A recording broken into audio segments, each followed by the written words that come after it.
Thank you. That's one of my favorites. Normally doesn't get a big laugh. When I get to the very much. When I get to the bus stop, there are about 40 people waiting at 7:45 in the morning. I take out my iPhone to call my wife and tell her that I made it.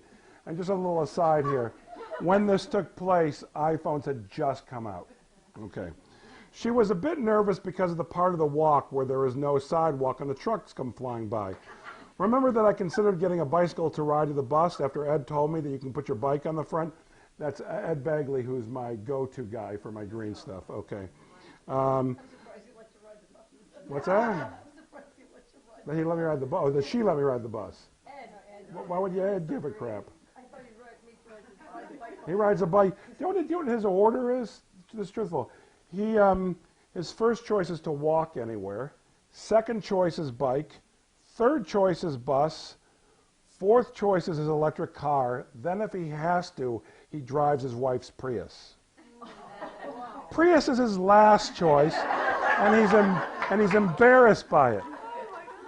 All right. Okay. Now, about the bike, my family voted that I'm not allowed to ride a bike to the bus, or for that matter, anywhere in the city. They think I'll hurt myself. So I call my wife, and while I'm talking to her, I realize that nobody around me has an iPhone. In fact, there is not one person at this bus stop who wouldn't be driving if they had a car.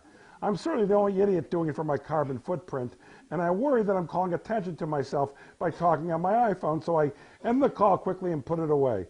If I'm going to be taking the bus with these people for the next month, I don't want them thinking that the new guy with the iPhone's a douchebag.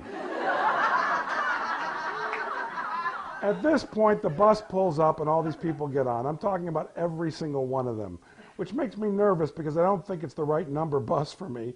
And as a matter of pride, I'm not going to ask anyone. I want to do it myself. As the doors close, I'm standing there alone, anxiously wondering if I missed my bus, when another one with the right number pulls up. I get on and show my pass. This is all very exciting. Now, I had thought that taking the bus would be relaxing, that I would read or perhaps pull out my notebook, jot down some notes. I have a long ride until I have to change buses. Plenty of time to relax. Turns out it is packed, hugely packed. There is no place to sit. I stand for about 10 minutes until someone gets off right behind me and I can finally sit down. But the only available seat is a priority seat for someone who's older, handicapped, or pregnant. So from that moment on, I'm sitting there stressed thinking, if somebody old or pregnant or wheelchair bound gets on, I'm screwed. I peer out the window as we approach each stop, praying that everyone waiting is young, male, and healthy. Well, meanwhile, I'm sitting across from a woman who looks like an angry librarian, and she's staring at me with the greatest disdain. I wonder if she's thinking, why are you here? You have a car. Why are you on the bus? What are you trying to prove? I have to be here. What's your excuse? She keeps clearing her throat, and I'm convinced that she's waiting for me to take the hint and relinquish my priority seat. But I'm terrified. I'm terrified of having to stand again. I have a horrible back, and the sure way to aggravate it is to stand for long periods of time. But I don't dare speak, nor do I feel I can do anything else. I don't know why I'm feeling so intimidated, but for whatever reason, I'm afraid to do anything. It's a little hot on the bus, but I'm afraid to take off my jacket. I don't want to pull out my iPhone and listen to songs. I just want to remain as innocuous as possible. I'm afraid to fall asleep. There's no music, no talking. The bus is completely silent. You can hear everyone breathing. Toward the end of the ride, a woman gets on. Under normal circumstances, I would get up for a woman, but not today.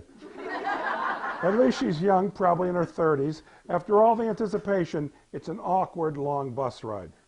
I'm waiting in Westwood for my second bus, again worried about catching the right one. 2 buses show up and whoosh, 50 people get on, same as this morning. Behind them, my bus, Santa Monica 3, pulls up. There it is. I'm walking up to the door and boom, it pulls off. People inside stare at me blankly as the driver takes off. Bus drivers never make eye contact. That must be the first rule of bus driving school. If someone's running to the bus, don't make eye contact. Don't let them know you see them. 10 to 15 more minutes go by and a couple of buses pull up at the same time. I watch as a girl gets off the second bus and runs to catch the first one, but the bus driver closes the door on her and takes off. Then my bus comes around and it doesn't even hesitate long enough to stop. This girl is furious. I'm furious. The bus driver who originally dropped her off saw the whole thing and actually yells out, "You should report it." I take out my space pen and a notepad and write down the number to call with complaints.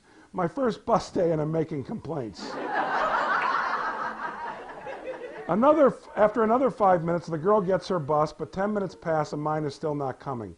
I'm tempted to call a producer of Curb and have them send a van to pick me up, but I think, no. No matter how late I get there, I have to stick with my mission. I decide to walk down to the corner. There's another stop there. I look up at the sign and see my bus number.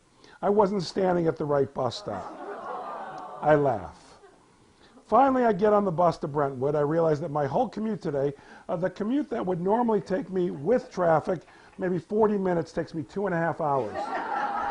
The bus drops me off about a half-mile away from the set, and one of the transportation guys on Curb Your Enthusiasm sees me walking and is clearly confused.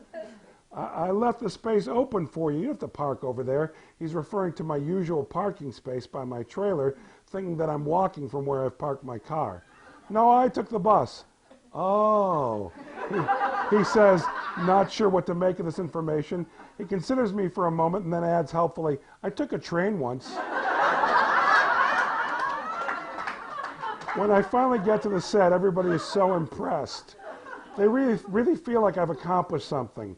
Some people travel that far by bus every day for work. I am so lucky to have a car.